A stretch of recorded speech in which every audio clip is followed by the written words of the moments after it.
Hello Blender community, Rich Colburn here, announcing that modeling cloth for Blender 2.8 is out. Now keep in mind, Blender 2.8 is changing a lot, so depending on what day you downloaded Blender 2.8, this may or may not work. My plan is to make modeling cloth for 2.8 include all of the features of Marvelous Designer, and to keep updating it as the builds of Blender 2.8 are changing. Now, whether or not I'm able to make modeling cloth as cool as Marvelous Designer depends partly on the level of support I get. So you can support me in a couple of different ways. There's a donate button right here inside of modeling cloth that will let you donate so that I can keep making add-ons. There's also the option of purchasing it on the Blender Market. Just look for modeling cloth on the Blender Market. You could also purchase my science fiction books. I'm writing a series of books. 2 of them are published, and if you buy those books, the proceeds will basically go to support my habit of creating more awesome Blender add-ons. So getting right to the list of features, here's modeling cloth for Blender 2.8. So a little bit about modeling cloth. Modeling cloth is created entirely in Python. The cloth solver, the collision system, is all done in Python. It's not using Blender's internal cloth engine in any way. And the reason I created it is that while Blender's cloth engine is amazing, it's difficult to set up, and it doesn't provide any way to interact with it in real time. And so this tool is basically focused on being able to interact with it and use it as more of a modeling tool. So just to show you how quickly and easily you can start interacting with it, I am going to add a plane here, and then I am subdividing it, and I'm just using the subdivide on a hotkey. And now I'm going to come over here, and if I've installed my modeling cloth add-on, then I have this extended tools tab, which gives me access to the tools inside of modeling cloth. Now I'm going to, for the sake of making this look good, I'm also going to subdivide it, and I'm going to shade it smooth. Alright, now I'm going to turn on modeling cloth, and when you go down and you hit continuous update, it starts the cloth solver running, and it will just run all the time. And you can already see something starting to happen. I've got a little bit of noise put on here, and now I can start interacting with it. So if I wanted to model something like a bedspread or a tent or whatever, I can just grab it and start pulling on it, and it gives me a cloth-like behavior. And I can also quickly reset whatever I've done. So, let's just play with this a little bit here. And I could also go down and create some pins. And now I can pull on these pins and interact with those in real time. I can also pop in and out of edit mode, and it doesn't reset anything like it would in Blender's internal simulation. And whatever changes I make here are applied to the cloth, and I haven't lost the state of my simulation. So this is great for doing interactive stuff where the mesh behaves like cloth, and it's not something that the Blender's internal cloth engine allows you to do. Alright, let's start with the basics. So we're going to add a plane here and subdivide it again. And I'm going to add a UV sphere. Scale that up a little bit, down a little bit. Now I'm going to turn this into modeling cloth. So here's my modeling cloth button. I turn that on. I'm going to set it to continuous update, so now it's running as cloth. And then I'm going to select my UV sphere, and I'm going to set it to collider. And now this object, because it's set to collider here, it will collide with my cloth up there. Or I could say turn on the gravity here, and it will fall and land on my UV sphere like so. And the collisions are pretty forgiving, so like if it's already in a bad state and I turn on my continuous update, whoa, it's freaking out here.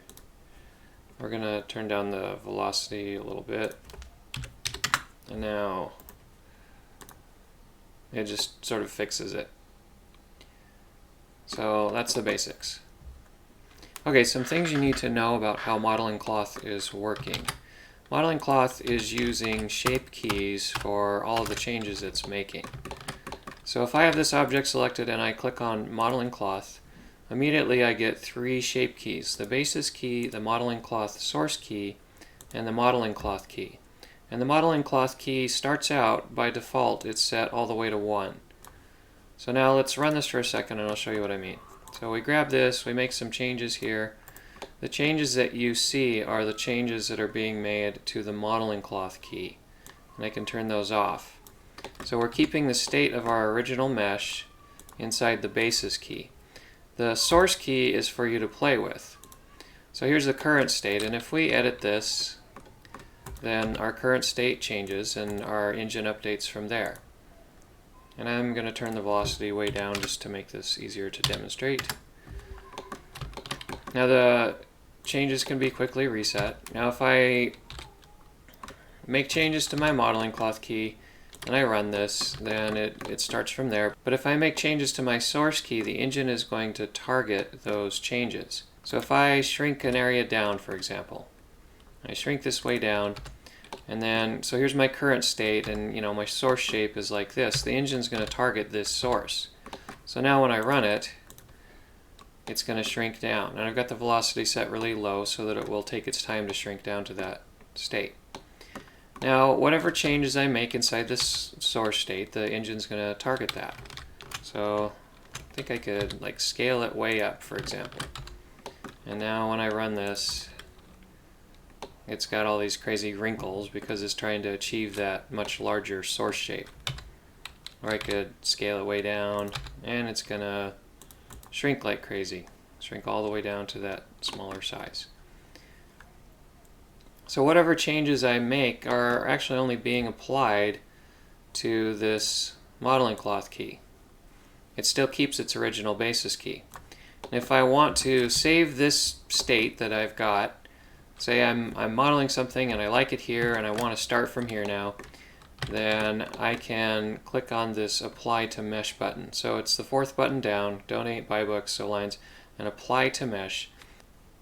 If I click on Apply to Mesh, then it will update whatever the modeling cloth key is to the basis key.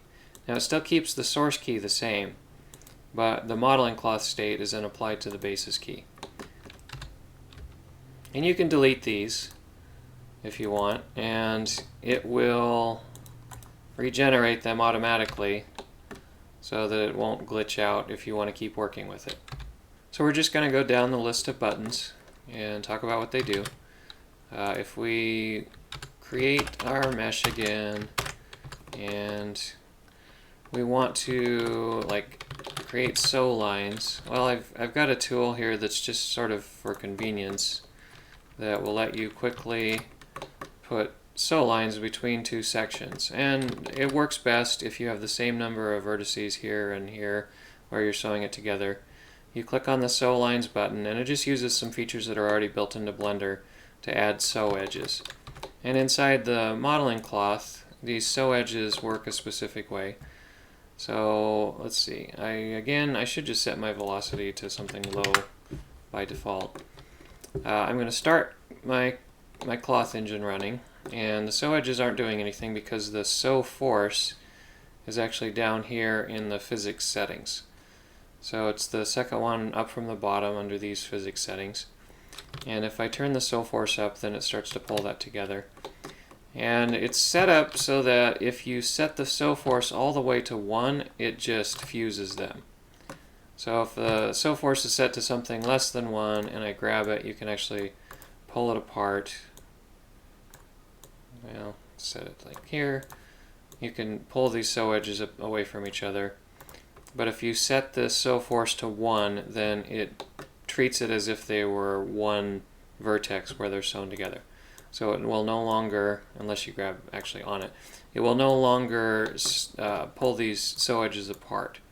It treats it almost like it's just one continuous mesh. And then, when you reset it, it's instantly going to fuse those together if it's set to 1.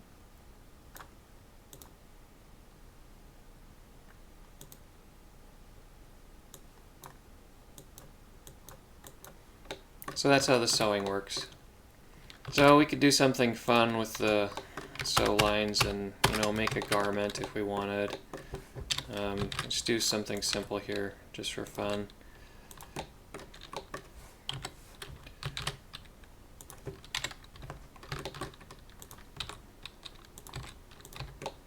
I don't know, what's this guy doing here? I don't know. I'm gonna sew these edges together, and here, and here. And now let's make this modeling cloth, run it, and turn up the sew force.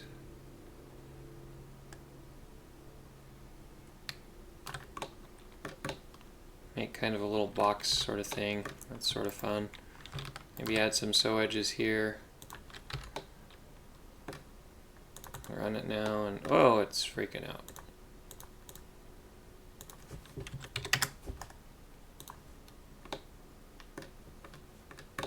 Kind of a cool shape. I don't know. It's just an idea of what you can do with sewing stuff together. Alright, next thing we're going to look at is this crazy little thing, the soft goal option. Now this is kind of weird and experimental. I just put this in here recently, but I've been having some fun with it. What this allows you to do is treat an object like a soft body object with some fairly simple physics. And it requires an empty. So I've got an empty here. And I'm going to say that my empty is now a soft goal object. And I can control the goal force here, and I can set it to fixed or so that it will move. And this is still experimental. It's, still kind of weird, and I need to adjust some things inside of this. But what it does, when you set this to modeling cloth, because there is a soft goal object in the scene, as soon as you turn on modeling cloth on a mesh object, it creates this vertex group.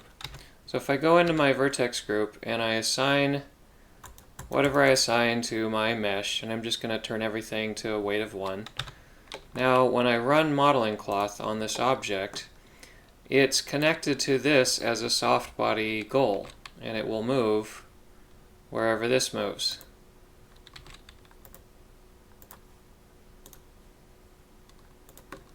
So if I grab this, and pull on it, I can actually pull the empty around.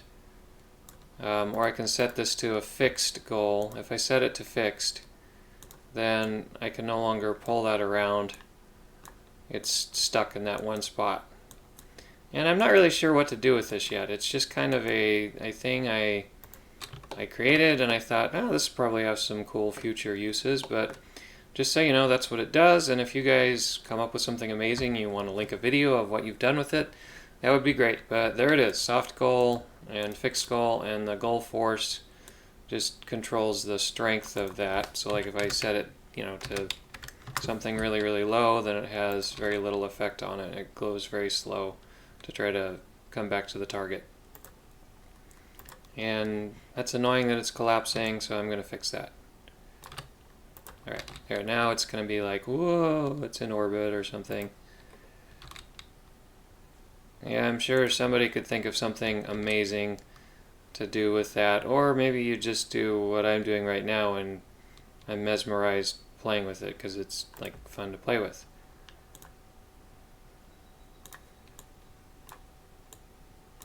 Anyway, there it is. Soft goal, fixed goal, goal targets, etc. You can also, I've done some things with the reason that I created it was so you could have soft body physics on a human, like where skin compresses around the cloth, and I've been able to mix cloth tightening with the soft body effect so that you can squeeze it. And maybe I'll do a demo video of how to do that after this one. So somebody post in the comments and say, hey, you were going to make a video of how to do soft body with cloth together, and I'll try to make a video of how to set that up. Okay, so the next button that I want to show you is the self collisions. And if I turn on modeling cloth and I turn on self collision, then if you're familiar with cloth at all, you probably have an idea what it does. But just for due diligence, let's demonstrate this. So I'm going to put my velocity down lower, and I'm going to set this for continuous update, and I'm going to go and create a pin, like right in the center. Okay, now when I turn on gravity, this is going to fall. And let's put on a subsurf modifier, shaded smooth. Now, when this falls, there's nothing to prevent the cloth from passing right through itself. So it's just going to do, you know, this kind of a thing. It's all wrinkly and self-collided, and, you know, this is not how cloth should behave. So if we reset that and we turn on self-collisions, where did it go? Here it is, self-collision. And then we keep running it. It's going to attempt to prevent that from happening. Now it's very crude self-collision code. It's very simple so that it will run fast. It's not really made for animation, but it will generally, and this margin is too big, so we're going to set it to like 0.03 so it's a little more stable. It will generally keep the cloth from intersecting itself. So instead of just passing through, it will sort of fold up on itself. Now if I get support so that I can continue developing this, then I plan to dramatically improve the self-collisions as well as a number of other things, but it's a matter of taking time away from paid projects in order to be able to do that. So if you guys want to buy the add-on or make donations or whatever, then I will work on those kinds of things. But as you can see, generally with the self-collision turned on, if you run it slow, then it's going to prevent most self-collisions. So if you're using it as a modeling tool, then the self-collisions it's actually really helpful. And since this is modeling cloth, if you do have weird areas that are like self-collided and you don't like it, well, just go into edit mode and fix it. So like right here, there's some weird self-collisions. You can just go fix it. Ta-da! It's no longer self-collided. Well, maybe it's a little more complicated than that, but you get the idea. You can also, like if I turn off gravity right now and I just run it a little bit, I can grab this and pull on it to fix it. I can pull the self-collision areas out. Alright, moving on down the list of buttons. Next we have object collisions, which we can turn on and off. And it does what you would expect. Hopefully that's labeled in such a way that makes sense. If I have an object here and it's set as a collider object, then when I run my modeling cloth, put some gravity on here, then it's going to collide with that object by default, but I can turn object collisions off. The reason I have that option there is maybe you want to have multiple modeling cloth objects, and some of them you don't want them to detect collisions and some of them you do. So you can turn it on and off. The next option here, this grid boxes thing, that doesn't do anything. It's related to collisions, but I should probably take it out of the UI. So maybe I'll just keep it there for future use. I don't know. But it doesn't currently do anything. The next thing is animation update. Now, as you've been watching, I've been doing continuous update, which means that it just runs all the time. If you set it to animation update, it will only run when Blender is running its internal animation. So, and it's set for whatever speed Blender's internal animation is set for. And it's there because sometimes you want to animate a character with modeling cloth. And if you set it up right, modeling cloth will actually work pretty well with animations. In some cases it may even work better than Blender's internal, depending on what you're doing. So you can set it to run only when Blender's animation is running. Now if you set it to frame 1 reset, then it will behave more like the way Blender's internal engine runs. If you go back to frame 1, then it will automatically start over. So that's what the frame 1 reset button is for. Clear as mud, hopefully, I don't know. Alright, moving on down the list of buttons, we have grab and reset, which we've been playing with this whole time, so hopefully you get an idea what those do. Grab, you click it once, and we're in grab mode, and we can click the cloth and drag it around. And if we right-click, we exit that mode. Reset just takes everything back to its original state. And then after that, we start getting into physics settings. Now, before we talk about physics settings, I need to show you something else, which is the pin vertex group. So I'm just going to delete this one and start over, which you've seen me do a million times by now. And when you create a modeling cloth object and you turn on modeling cloth, then it automatically generates this vertex group for you, the modeling cloth pin group. Now this modeling cloth pin group behaves just like Blender's internal pin vertex group. You assign a vertex weight to whatever vertices you have selected, or a single vertex, and by the way, it's vertex and vertices. There is no such word as vertice singular. That is an imaginary word. Once these are pinned, if we go continuous update and we turn on some gravity, then you get this clothy type behavior. Oh, did I turn gravity back off? I think I did. Or I turned it to negative. And these areas are actually stuck in place. Now it's, a little different than these pins that you can control. It's just fixed in place. You can actually grab the pinned vertices and move them around with the grab tool. And I don't know, maybe there's some way you could use that for modeling specific shapes or something. But anyway, that's what that does. And you also have the option, you can set the pin weights to something else, like, much smaller, and assign that. And now these will move a little bit depending on how strongly you weight them, but they sort of target their original position. That's very similar to how Blender's internal cloth engine behaves. And I guess let's just keep going. So here we have iterations. Now the number of iterations, it's actually how many steps the cloth solver performs between each update that you see in the viewport. And what that means is that it sort of speeds up how quickly everything happens as far as the solver is concerned. So what it will do is it will make the cloth behave as if it's more stiff. But it also increases the compute time, so I tend to not use it if I'm modeling. If you're doing animation and you have time to wait for it, then you can turn up the stiffness this way. And you also have the stiffness as an actual button here, or as an actual setting here. So I can turn the stiffness way down and my cloth will get super stretchy. Or I can turn it up a little bit more and it will become more stiff. And if you go up over 1, then it gets all unstable and freaks out. And you can do that with Blender's cloth engine, and I think most cloth engines, if you try to set the stiffness too high, it freaks out. Something like 1.2 is where it's probably safe, and 1.5 or something like that, it starts to get a little crazy. So probably don't want to mess with that setting too much above 1.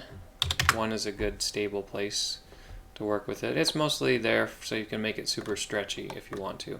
Alright, moving on down the road, we have our push springs, and when 2 points are too close together, push springs actually will push them apart. When they're too far apart, the normal springs will pull them back together again. You can control those separately if you want to. I think it might actually be disabled in the code, but I will go back and fix that at some point. Next we have bend springs, and bend springs do what you would expect, hopefully. If we turn up the bend springs, like, well, to see this here, let's pin this, and let's run it, and let's add some gravity. Okay, so here's how it would normally run. You get a little bit of, let's see, turn the bend springs all the way down, then you get these wrinkles, and it behaves in a way that's very sort of floppy. And if you turn the bend springs up, then it becomes a lot more rigid. More like, I don't know, construction paper or something bouncy or whatever. Let's just do a little demo to show what that looks like.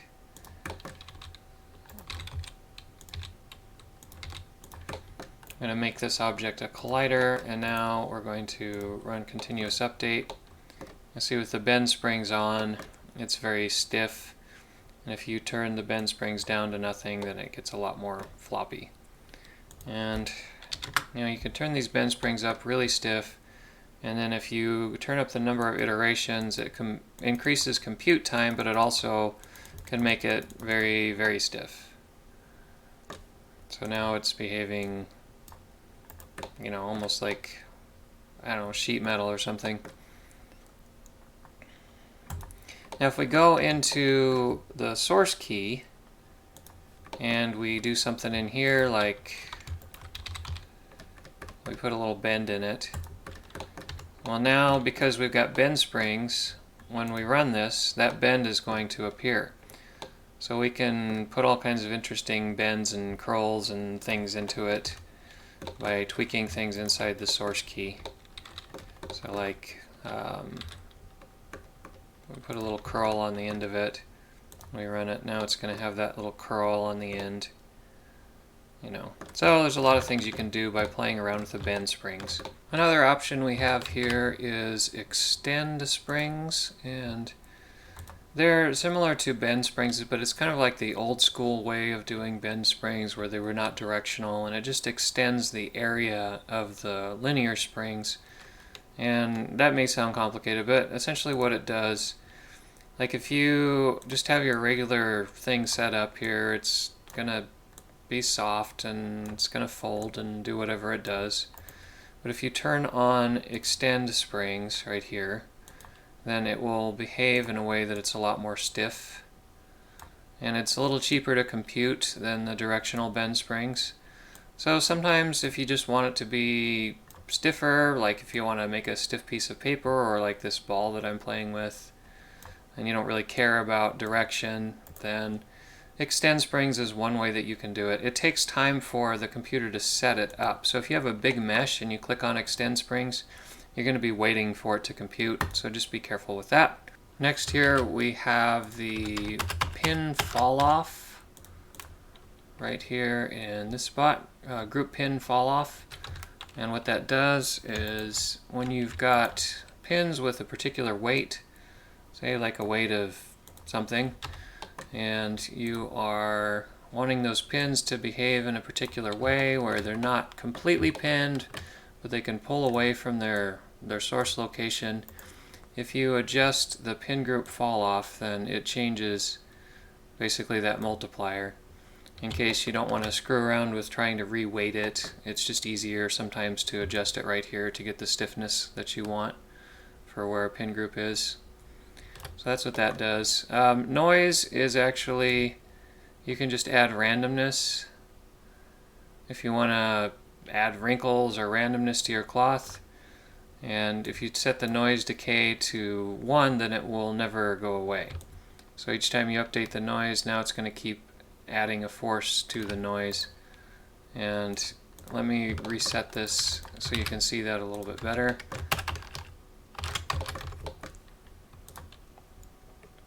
So we're going to add some noise to this cloth, and actually it has to be running first. So if you turn the noise down to 0, then it does nothing. If you turn up a little bit of noise, it's going to add a little bit of randomness to it. You can turn that up higher. And what it does is it applies a certain amount of noise as a force, and then that noise gets multiplied by a decimal, and it just eventually falls off and turns into nothing. But if you turn the noise decay to 1, then it won't be multiplied by that, and then when you update the noise again, it will just keep adding that noise force to it, and it just kind of moves around because it's continuously applying that noise over and over again. So it'll just keep slowly bending into some bizarre shape. So that's what that does. Gravity, we already know what that does. It makes stuff fall. Hopefully you've learned about the law of gravity from like living in the real world at some point. Most of us have done this. Then we also have Inflate, and Inflate is super cool, and it's like my favorite thing that I have here. So what Inflate does, as you might have guessed, it allows us to inflate objects. So if we add some Inflate to this, then it's going to blow up. And we can also deflate, and it will turn inside out and do that kind of stuff. And it's fun to mix inflate with different shapes, like if we have a cube and we subdivide our cube a whole bunch, and then we turn it into this modeling cloth, and I might have subdivided it too much, and then we set it to run. Then we add some inflate to it once it starts running, and let's do a tiny bit, and it's just going to blow up.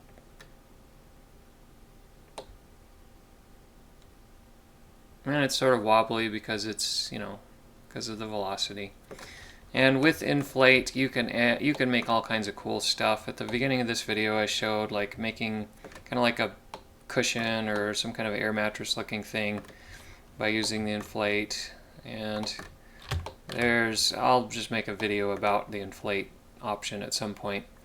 One of the really cool things you can do with inflate, and maybe this should be a separate video also, is you can actually do Reit Apology with it. So let me just set that up real quick and I'll show you.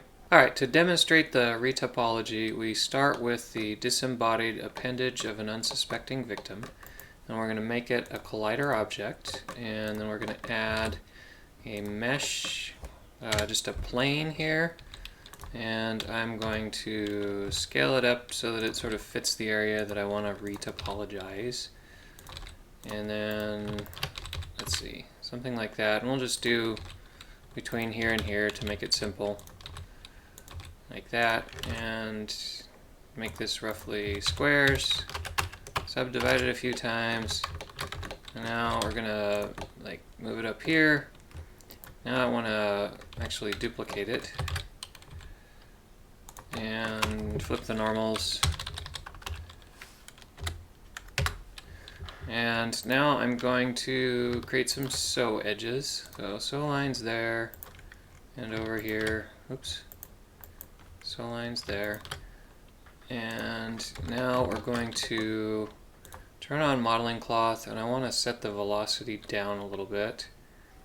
Alright, now we're going to set this thing to run, and we're going to turn up the sewing force a little bit, kind of sew it together around this disembodied limb, and I'll turn this up a little bit more. Alright, and yeah, we can turn it all the way up to 1.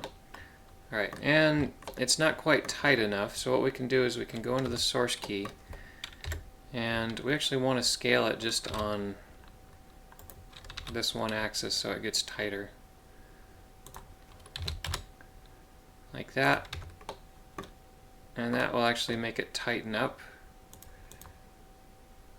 so that it conforms to the object, and we're going to turn the outer margin down so that it gets a little bit closer to what we want. And then I guess we didn't really have to use deflate, but you can use deflate for like this area to tighten it up, make it stick to the arm. And probably what I would want to do is let's do it like that. There we go. Nice and tight. Ta-da!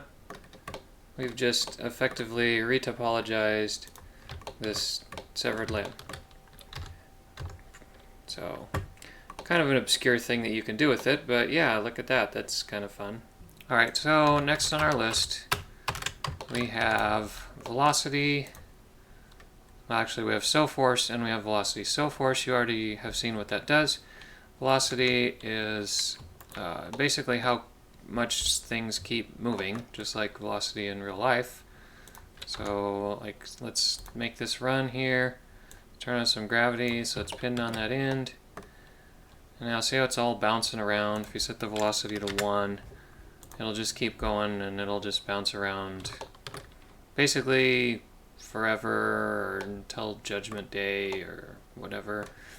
I think I actually set this so you could put it more than 1 just because I have apparently no restraint, and it will actually accelerate until it starts going so fast that it will just flip out. I don't think Blender's cloth engine lets you do that because basically it's got the child lock on that setting. But I left the child lock off because I want people to be able to break it and cause it to explode. I think it's kind of fun.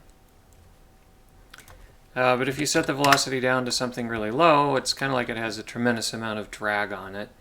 And I think I mentioned it's more fun to, or at least it seems to be easier to work with it as a modeling tool if you have the velocity set super, super low. So that's what velocity does. I suppose I could talk more about velocity, but you know, college professors talk about it for like years, and at this point I'm just blithering and pulling on this thing, so I'll stop. So then the next part, we have wind. And wind is super cool. Let's turn the velocity back up to like 0.9 something. And we have, I suppose it'd be easier if I were to put in like a directional force field object for the wind, but I just have your x, y, and z vectors. Let's see, x is pointing this way, so if I put some x wind on this, then it's just gonna, whoa, gonna blow it off in that direction. Apparently that is a very strong wind. So we've got some wind on there, and it, you know, it actually behaves like real wind. It blows more strongly if it's perpendicular to the angle of the face, and you can also add some turbulence and make it so that it kind of, you know, behaves like a windy day. And of course you could put some z wind in there, so it blows straight up. Now it's changing the angle of the wind vector. So yeah, that's what wind does. We can create pins, which I've already showed you briefly. Calm down thing. Okay, so like we put in a pin right here, and now it's pinned at that location, and oops, we can pull that down tight, make the wind fight against our pin. If we put in like multiple pins, like a whole bunch of pins all over it, and just, you know, it's kind of hard to select these, especially if you have other empties in the scene. So you have the select pins option. It will select all the pins that you've created for your modeling cloth, and if you delete these, it won't actually go away. I think it actually breaks the engine. So let's start over here. You don't want to delete the pins because the pins are sort of tied into this engine, and that may be something that I can improve in the future. But the way to properly delete pins within modeling cloth is to delete them with this button that's built into it. So it will delete whichever ones you have selected. So if I delete this pin, it goes away and it's no longer pinned there. Select pins, delete pins, gets rid of all the pins, and it just goes back to the way that it was. So another thing down here is this grow source and shrink source option. And what those do is they basically just go into the source shape. And you know, if you have this running and you go into the source shape and you scale it up, then start it again, it's gonna grow it. And if you turn the velocity down to like, I don't know, something really low, almost 0, and in fact let's subdivide this again and reset this, and now when we grow the source shape, it's going to create all these wrinkles. And that's really nice if you're wanting to create like a bedspread with wrinkles or a curtain with wrinkles or something like that. And you know, if we grow the source even more, then the wrinkles get stronger.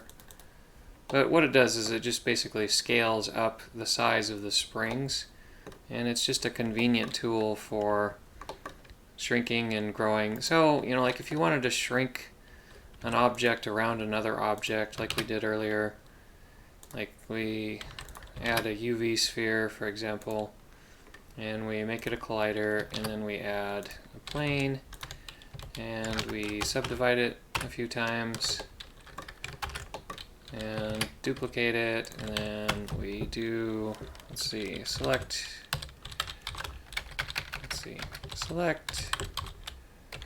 non-manifold, then create sew lines, and then make this modeling cloth, run it, and then sew it together. Let's sew it together sort of carefully so that it sews around this sphere. Now, say we wanted it to be a little more loose, for example. We can grow the source, and now it's sort of loosely around this sphere. Or say we started it out like this, but we wanted it to be tighter, we could shrink it around the sphere so it gets tighter around the sphere. And there's lots of objects that you could, for example, like if we, instead of a sphere, what if we did Suzanne's face? And let's reset this. This has to be a collider. I might have broken it. Shrink it around Suzanne's face. Let's set the velocity down. Do that a little bit more slowly.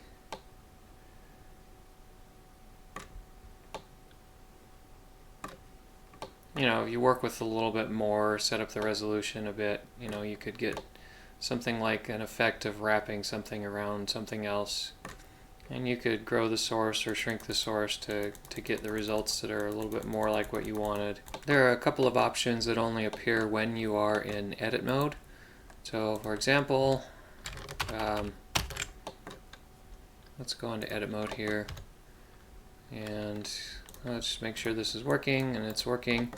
When you go into edit mode, you can pin everything that's selected. This pin selected button appears. It's not normally there. If you pin selected, then it creates pins for everywhere that you have something selected. And it automatically selects those pins, so you can work with them if you want to. And there's another option that appears when you're only in edit mode, and that is virtual springs. So if we add virtual springs, it behaves as if there's a spring there, even though you don't have any visual indication of a spring that's there. So add virtual springs and remove selected appears when you're in edit mode. It's not normally there. So if we say add virtual springs around like here and here, and then here and here, and then when we run this, it's going to behave as if those points are connected. Even though you can't see anything there, those corners are now connected. So they will pull on each other. And that's really cool for a lot of stuff. So for example, let's add a cylinder, and we're going to cut some rings in this cylinder. And we're going to make it modeling cloth. And now this cylinder is going to behave in a really interesting way, because what it does is well, let's do something else interesting. Let's add some pins here. Pin selected, and let's go down here and pin selected, and now reset this. And now I can grab this and pull it, and it's going to behave like cloth in between the two. Well, if I add virtual springs, you'll notice that like this polygon here, it's actually behaving almost like it's one solid piece. And that's because what happens is inside of edit mode, you can see this, every one of these points is connected by cloth springs to every other one of those points. Now normally every point would only be connected to the points around it. So like this point is connected to here and here and here and here and here, and it does that. But if you do virtual springs, it will take every point that you select and it will connect it to every other point. So all of these points would be selected. So you see the way this behaves right now. These are all sort of floppy like cloth in the center, but if you add virtual springs, like let's add virtual springs to everything selected here. Now when we run this, you've got this section of it that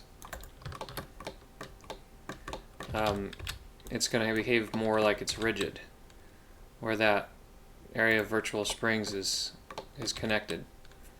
You can also do stuff that's a little bit more straightforward, like if you make an icosphere and you treat it as modeling cloth, well, you know how it's going to behave. It's, kind of flat and whatever. But if you go in and you make virtual springs everywhere, it's going to connect every one of these points to every other point, which means it makes a ton of springs. So we do that. Makes a ton of springs, but now it behaves more like a soft body object because all of these springs are pushing against all the other springs.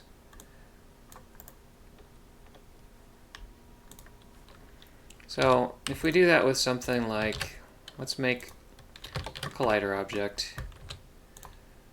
This is our collider. Now let's make a cube, and let's make it modeling cloth. And actually, let's scale it down a bunch. And now let's do continuous update and put gravity on it. It's going to fall, and let's cut a couple of springs in it like this.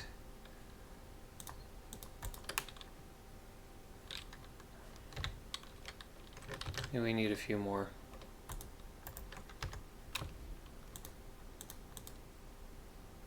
Yeah, so it sort of flattens on itself.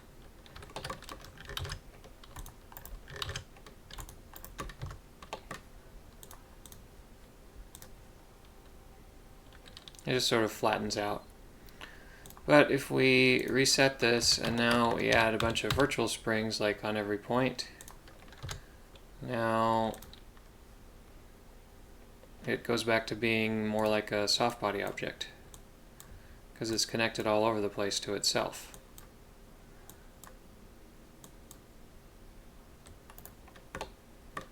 So I'm sure you can think of lots of things to do with virtual springs. The classic thing that everybody made tutorials about when I made my first version of modeling cloth was making like pillows. And to make a pillow, you grab like a couple of springs, like say do like here, and add virtual springs, do here and add virtual springs, do here and add virtual springs, and then set it to continuous update and put a subdivide on it. And then when you inflate this, because it's got those virtual springs, it behaves as if it's connected in those points.